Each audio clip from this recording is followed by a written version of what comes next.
Creo que lo primero que corresponde es dedicar un aplauso. Muchas gracias, señora vicepresidenta. Voy a hablar con absoluta claridad. Mire a su alrededor por un momento. Observe esa bancada. La bancada azul prácticamente está vacía. Hoy la han dejado sola para salir en defensa de un gobierno que acumula casos de corrupción y escándalos relacionados con presuntos acosos sexuales. No se pongan nerviosos, porque esto no ha hecho más que empezar. Tranquilidad, la interpelación no va dirigida al señor Feijóo, sino a la vicepresidenta. De verdad, relájense. Mi intención inicial era formular esta interpelación e incluso una pregunta en la sesión de control a María Jesús Montero. Sin embargo, hoy no está aquí. Algún ciudadano bien intencionado podría pensar que su ausencia se debe a una agenda especialmente apretada.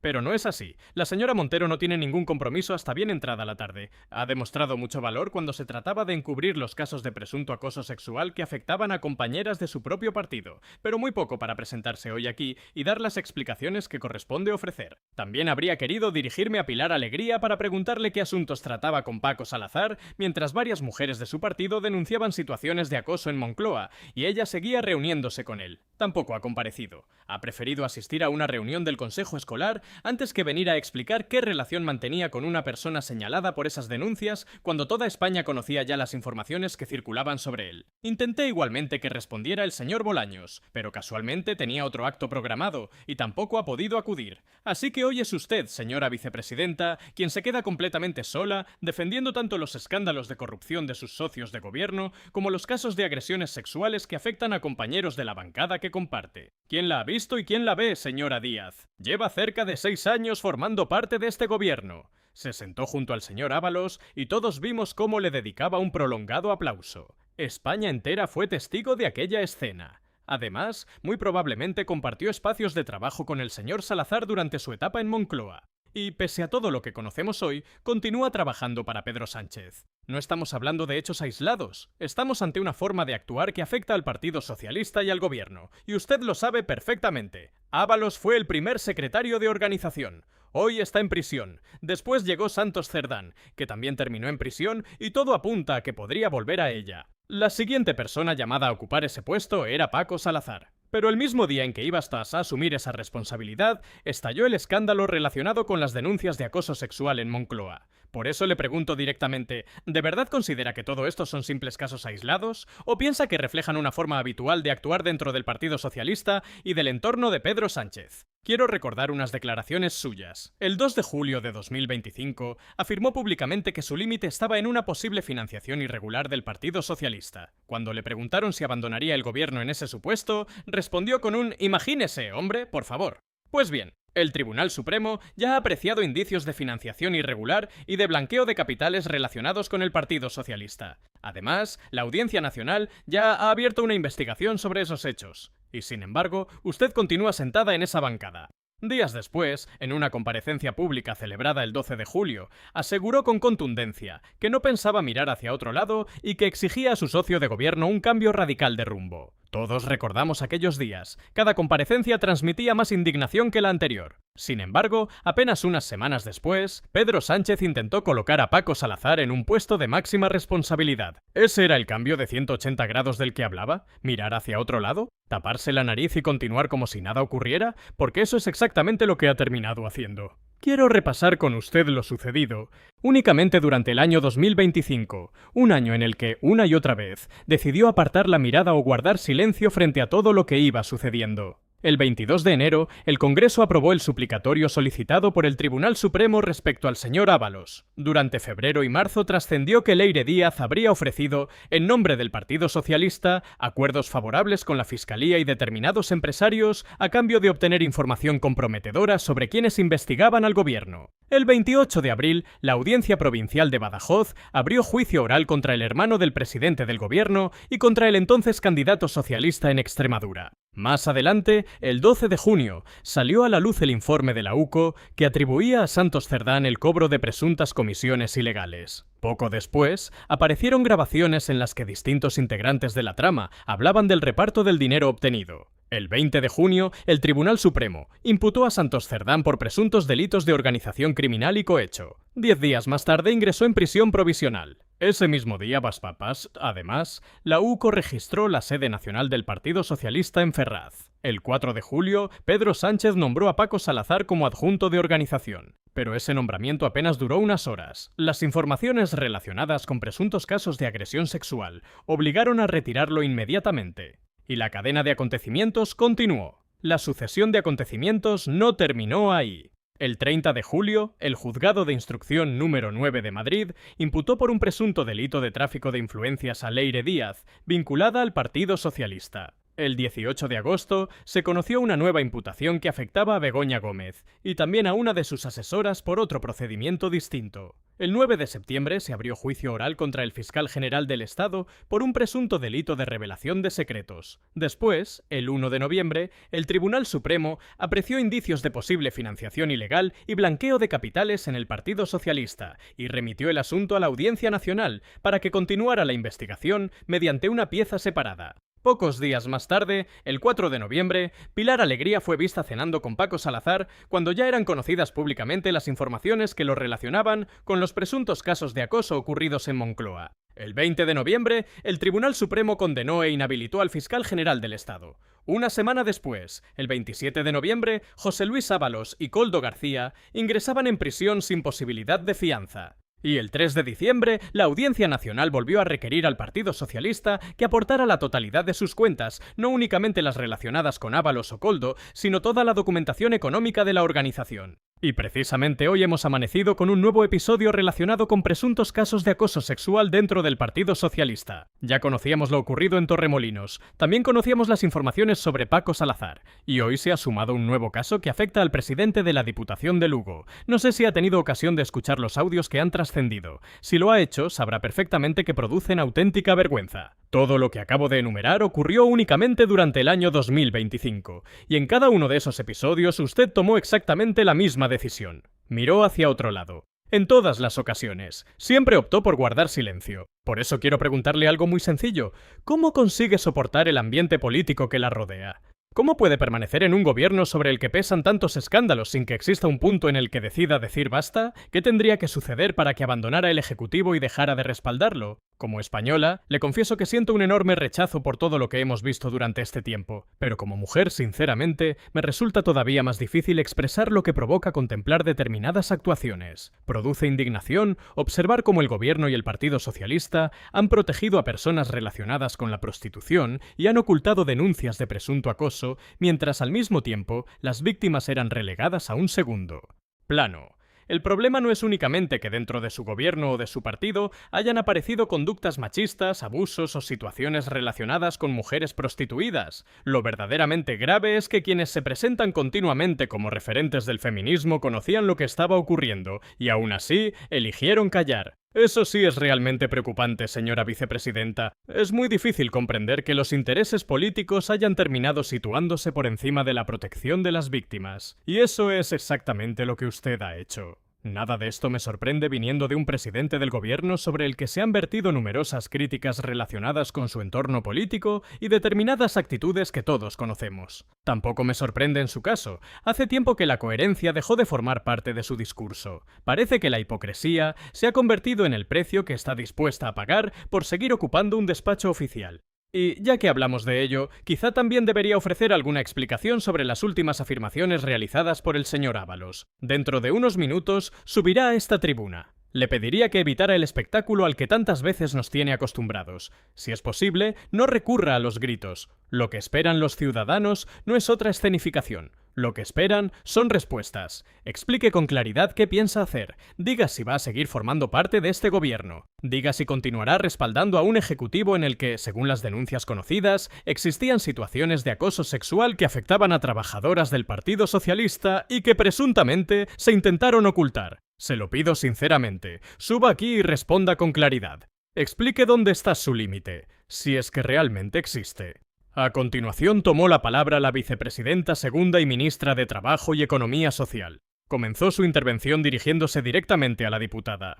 Señora Muñoz, buenos días. Lo primero que quiero decir es que resulta evidente que esta interpelación realmente no iba dirigida a mí. Eso está claro. Ahora bien, sí voy a darle la razón en una cuestión. No estamos hablando de casos aislados, estamos hablando de machismo. Eso es exactamente lo que es. Machismo. Y señora Muñoz, quiero hacerle una propuesta. Ya se lo comenté en otra ocasión. Me gustaría que ambas fuéramos capaces de alcanzar un acuerdo. Usted representa al Partido Popular y yo represento a Sumar, pero las dos somos mujeres y ninguna está libre de sufrir las consecuencias del machismo. Por eso le propongo un pacto muy sencillo. Que venga de donde venga, que tenga el nombre que tenga, que afecte a quien afecte. Cada vez que aparezca una conducta machista, ambas la condenemos sin matices. Porque el día que usted sea víctima de una agresión o el día que lo sea yo, deberíamos defendernos mutuamente. Continuó señalando que, según afirmó, una inmensa mayoría de la sociedad española siente un profundo rechazo hacia la corrupción. Recordó que ese rechazo también existe entre muchos votantes del Partido Popular y añadió que desde su punto de vista, una gran parte de la ciudadanía considera que el Congreso no está adoptando las medidas necesarias para combatir ese problema. Después dirigió el foco hacia el Partido Popular. Recordó que, tras una interpelación como aquella, corresponde presentar una moción, y sostuvo que ahora es el Partido Popular quien debe explicar qué iniciativas concretas propone para luchar contra la corrupción en España.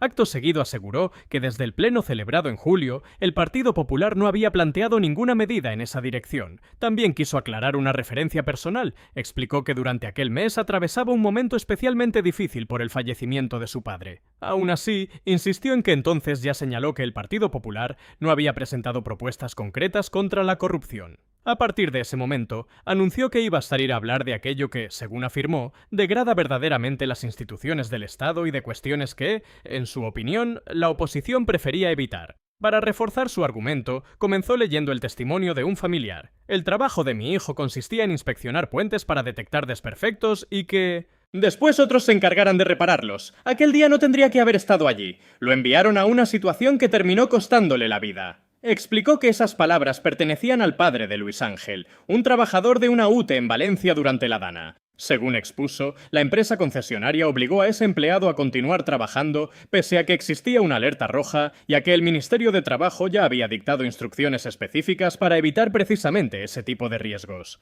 Afirmó que el trabajador perdió la vida cuando regresaba a su domicilio porque, en opinión de la vicepresidenta, alguien decidió que la productividad era más importante que la seguridad de las personas. Recordó que la Inspección de Trabajo intervino y levantó el correspondiente expediente. A continuación, dirigió sus críticas al gobierno valenciano.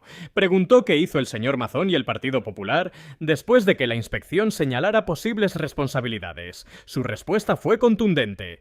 Aseguró que el acta fue anulada y anunció ante toda la Cámara que acudirían a la Fiscalía, aunque esa resolución hubiera sido revocada. Acto seguido lanzó una pregunta a la bancada popular. ¿De verdad consideran que eso es respetar las instituciones? ¿Piensan que un trabajador fallecido no merece que se depuren responsabilidades? ¿Creen aceptable que un responsable político pueda dejar sin efecto un acta elaborada por la Inspección de Trabajo en un caso relacionado con la muerte de un empleado? Insistió en que aquello, a su juicio, no suponía defender el funcionamiento institucional, sino todo lo contrario. Lo calificó como una forma de corrupción tanto política como moral. Después aseguró que ese caso no era una excepción, y pasó a otro ejemplo. Leyó el testimonio de una mujer que había participado en un programa de cribado de cáncer. Relató que recibió una carta para realizarse una mamografía. Acudió con normalidad a la cita y allí le explicaron que, si no recibía ninguna comunicación posterior, podía entender que todo estaba correctamente. Pasó el tiempo, no llegó ninguna llamada, ninguna carta, ningún mensaje.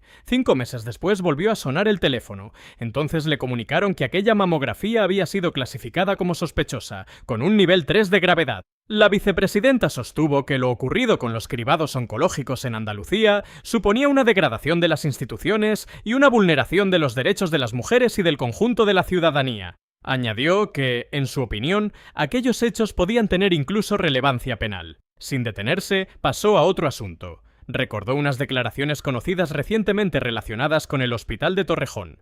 Según citó, en los años 2022 y 2023 se había hecho un esfuerzo para reducir las listas de espera, mientras que posteriormente el objetivo pasaba por desandar ese camino para obtener un beneficio económico de entre 4 y 5 millones de euros. Afirmó que esas palabras pertenecían al máximo responsable de la empresa que gestionaba ese centro sanitario. Después añadió otro ejemplo. Señaló que, según distintas informaciones, en ese hospital se habían esterilizado catéteres de un solo uso hasta 10 veces. Insistió en que esa práctica representaba una grave degradación institucional y añadió que la responsabilidad recaía sobre una gestión vinculada al Partido Popular. Incluso recordó que desde el propio hospital se habría llegado a calificar aquella situación como delictiva. Seguidamente, cambió de asunto una vez más. Leyó un fragmento relacionado con una investigación judicial que describía la existencia de una presunta organización integrada por personas que habían ocupado altos cargos en la administración. Según ese documento, esa red habría utilizado su influencia para obtener beneficios económicos mediante decisiones adoptadas desde las instituciones. Añadió que la investigación sostenía que determinadas normas se elaboraban respondiendo a intereses empresariales tras importantes pagos y que órganos clave quedaban vinculados al despacho fundado por quien había sido ministro de Hacienda. Subrayó que esas afirmaciones no procedían de opiniones políticas, sino de una investigación desarrollada por el Juzgado número 2 de Tarragona, que analizaba la actuación del exministro Cristóbal Montoro. Para ella, aquello sí constituía un verdadero ejemplo de deterioro institucional.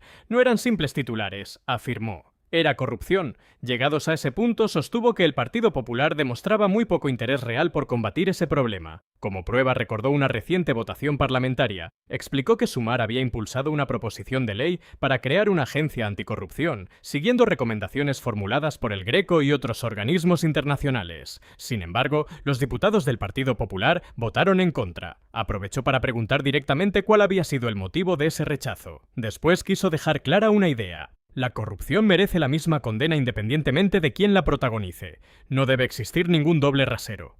Inmediatamente volvió a centrar el debate en la lucha contra el machismo. Afirmó que las mujeres españolas necesitan construir una alianza amplia frente a cualquier forma de violencia. Comentó que echaba de menos la actitud que, según ella, mantenía Ana Pastor en este tipo de debates y expresó su convicción de que la exdirigente popular siempre habría estado al lado del feminismo y de la defensa de las mujeres. Continuó insistiendo en que el verdadero objetivo debía ser impedir que personas como Cerdán, Koldo, Salazar o cualquier otra, independientemente de su partido, pudieran protagonizar comportamientos machistas. Añadió también referencias al alcalde de Alpedrete y a unas declaraciones de Alberto Núñez Feijóo sobre la violencia machista que, según afirmó, no podían justificarse. A su juicio, ninguna mujer merece escuchar ese tipo de mensajes. Por ello sostuvo que el Partido Popular debería reconocer públicamente cuando alguno de sus dirigentes se equivoca en esta materia, del mismo modo que ella aseguraba hacerlo cuando los errores proceden de su propio espacio político. Insistió en que frente al machismo, las diferencias ideológicas deberían quedar en un segundo plano. Concluyó ese bloque haciendo un llamamiento a todos los hombres presentes en el hemiciclo, tanto de la derecha como de la izquierda. Les pidió que dieran un paso al frente y expresaran con claridad que las mujeres están cansadas de seguir soportando estas situaciones y que ya es momento de actuar con firmeza. Después volvió al terreno de la corrupción y preguntó si el Partido Popular estaba dispuesto a endurecer las penas para quienes corrompen desde el ámbito empresarial. Aseguró que Sumar sí apoyaba esa medida. También recordó los nombres de varias empresas que aparecieron vinculadas a la trama Gürtel y volvió a preguntar si el Partido Popular estaba dispuesto a impulsar reformas contra quienes participan en esas prácticas. Añadió que su formación había presentado un paquete de 15 medidas anticorrupción. Entre ellas mencionó la eliminación de los aforamientos en procedimientos relacionados con corrupción. Y volvió a preguntar si el Partido Popular apoyaría esa iniciativa o, por el contrario, mantendría la situación actual. La vicepresidenta concluyó ese bloque insistiendo en que estaba completamente dispuesta a debatir sobre la corrupción y a impulsar medidas para combatirla. Sin embargo, reprochó al Partido Popular que, pese a la dureza de sus críticas, no hubiera planteado propuestas concretas para afrontar ese problema. Aseguró que su grupo había registrado 15 iniciativas distintas, mientras que la oposición, según afirmó, había rechazado incluso la creación de una agencia anticorrupción recomendada por organismos internacionales. Con esa idea dio por terminada su primera intervención. La diputada Muñoz volvió entonces a tomar la palabra. Lo primero que quiso hacer fue responder a una afirmación de la vicepresidenta. Comenzó dejando clara su postura.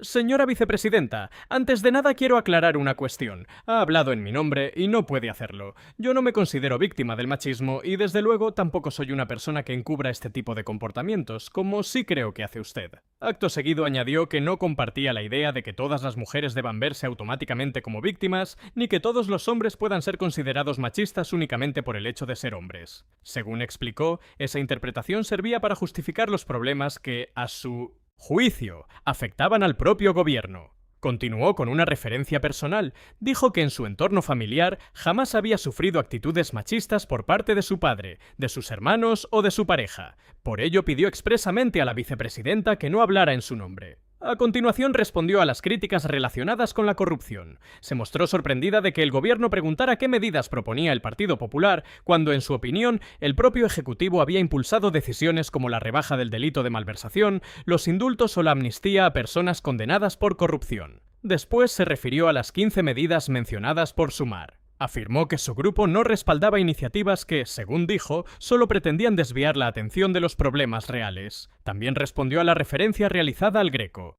Recordó que ese organismo defiende que los jueces deben elegir a los jueces y que el gobierno no debe desacreditar al Poder Judicial cuando una resolución no le resulta favorable. Invitó a la vicepresidenta a leer todas las recomendaciones y no únicamente aquellas que consideraba convenientes. Después abordó la propuesta de eliminar los aforamientos en los casos de corrupción. Preguntó si el gobierno pensaba aplicar ese mismo criterio a los dirigentes socialistas investigados judicialmente, haciendo referencia al candidato socialista en Extremadura y recordando que la vicepresidenta comparte Consejo de Ministros con Pedro Sánchez cada semana. Seguidamente, lanzó una acusación política mucho más amplia. Sostuvo que los socios del gobierno también eran responsables de la situación porque, según afirmó, habían obtenido beneficios políticos mientras toleraban o encubrían los escándalos que hoy salían a la luz. A su juicio, no solo existían responsabilidades judiciales, también había responsabilidades políticas, y esas responsabilidades alcanzaban igualmente a quienes sostenían parlamentariamente al Ejecutivo. Después centró su discurso en la situación de las mujeres. Aseguró que el gobierno del que forma parte la vicepresidenta había desprotegido a las mujeres con distintas decisiones legislativas. Criticó la excarcelación anticipada de algunos agresores sexuales derivada de cambios normativos. También denunció que, según su versión, determinadas personas señaladas por presuntos casos de acoso habían ocupado puestos de responsabilidad mientras se intentaba silenciar a las víctimas. A continuación, reprochó al Ejecutivo sus continuos cambios de criterio político, la difusión de informaciones que calificó de bulos y la utilización partidista de los medios públicos, y añadió que, pese a todo ello, el argumento permanente seguía siendo impedir que gobernara la derecha.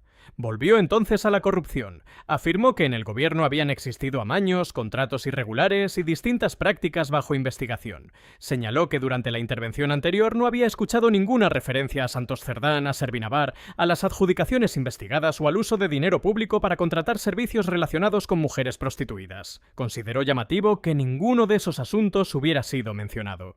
Después resumió su tesis con una frase muy directa. La corrupción y el machismo, afirmó, no son una amenaza futura. Según sostuvo, ya forman parte del actual gobierno. Llegados a ese punto, utilizó las propias palabras de la vicepresidenta para devolverle el argumento. Aseguró que, si realmente existiera un límite ético, debería presentar su dimisión. Insistió varias veces en esa idea. Recordó que 2 tribunales habían apreciado indicios de financiación ilegal relacionados con el Partido Socialista, y pese a ello, la vicepresidenta seguía formando parte del Ejecutivo. También mencionó las investigaciones que afectan a la esposa del presidente del gobierno, a su hermano y a otros cargos socialistas. Se refirió igualmente a las declaraciones de Ábalos y Koldo, asegurando que hablaban de presuntas mordidas, dinero negro y fondos relacionados con la prostitución. Añadió que desde distintos ministerios se habían contratado servicios vinculados a mujeres prostituidas mediante empresas públicas. Recordó después la condena e inhabilitación del fiscal general del Estado y las denuncias sobre presuntos casos de acoso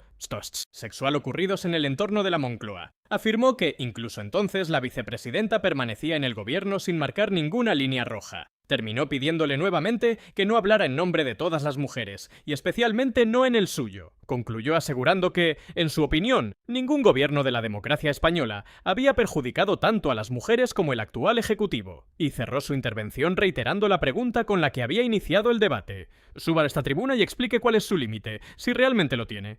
Muchas gracias. Para cerrar definitivamente el debate, volvió a intervenir la vicepresidenta segunda. Comenzó respondiendo a la diputada. Negó haber hablado nunca en su nombre a título personal. Explicó que se había dirigido a ella únicamente como representante del Partido Popular y recordó la figura de Ana Pastor como ejemplo de una política a la que dijo respetar profundamente. A continuación defendió que el feminismo no pertenece ni a la derecha ni a la izquierda, sino que constituye una causa común. Durante unos instantes, la presidencia interrumpió el debate para recordar que el reglamento prohíbe realizar grabaciones en el hemiciclo. Una vez reanudada la sesión, la vicepresidenta retomó su discurso. Insistió en que el feminismo no tiene color político. Afirmó que muchas mujeres, independientemente de su ideología, habían sufrido violencia machista a lo largo de su vida, y añadió que numerosas compañeras del Partido Popular también podían dar testimonio de ello. Por ese motivo pidió nuevamente a la diputada que se situara del lado de las mujeres. Después dirigió sus críticas hacia la relación entre el Partido Popular y Vox. Según sostuvo, el Partido Popular se encontraba condicionado por las posiciones negacionistas de Vox respecto a la violencia de género.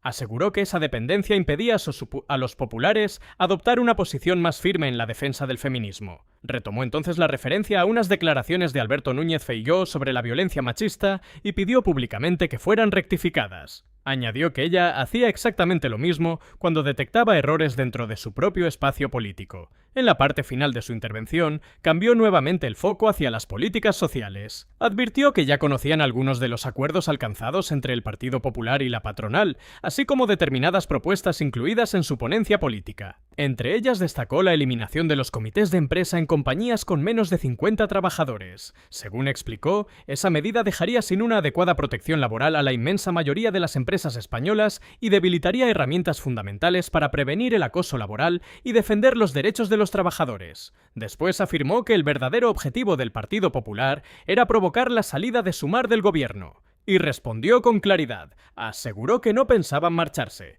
Argumentó que, si abandonaban el Ejecutivo, regresarían políticas de recortes, privatizaciones y modelos de gestión como los que, según denunció, representan algunas comunidades gobernadas por el Partido Popular. En ese contexto, citó nuevamente el Hospital de Torrejón, la gestión sanitaria en Andalucía y el caso Montoro como ejemplos de aquello que, a su juicio, no debía repetirse. También defendió la actuación del gobierno durante la Dana y acusó al Partido Popular de priorizar los intereses empresariales frente a la protección de los trabajadores. Antes de finalizar, aseguró que continuarían gobernando para seguir impulsando medidas como nuevas subidas del salario mínimo, ayudas para las familias, la regulación de los alquileres, permisos laborales para quienes tienen hijos enfermos, el estatuto del becario, una prestación universal por crianza, la defensa de la sanidad pública y la reducción de la jornada laboral. Concluyó afirmando que ningún caso de corrupción ni ningún comportamiento machista conseguirían apartarles del objetivo que, según dijo, debe tener cualquier cargo público: